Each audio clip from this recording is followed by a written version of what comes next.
ও ভাই, কিছু কথা বলি শুনে যান। ভিডিওর কথাগুলি প্রত্যেকটা কথা আপনার উপকারে আসবে।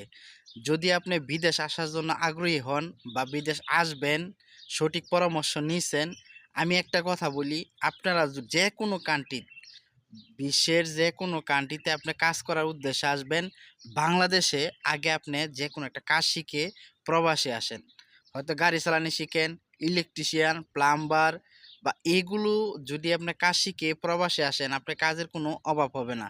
আর যদি আপনি কাজ না জেনে, কাজ না শিখে প্রবাসে আসেন, আপনার অনেক ধরনের সমস্যা হবে বর্তমানে। তো সেজন্যই বলি ভাই, প্রবাসে আসার আগে যেকোনো একটা কাজ শিখে তারপরে প্রবাসে আসেন। আশা করি আপনার কাজের অভাব হবে না। অনেকেই আপনাকে যুক্তি পরামর্শ দিব, আসেন, আসলে ৳১,০০,০০০ বেতন। আসলে ভাই ওইটা নাই। আপনি যেকোনো একটা কাজ শিখেন, কাজ শিখে প্রবাসে আসেন। আশা করি আপনার সেলারি আছে ভালো টাকা। তারপরে আপনার কাজ নিয়েও কোনো সমস্যা হবে না। আপনি অযথা কাজ না জেনে প্রবাসে আসবেন না।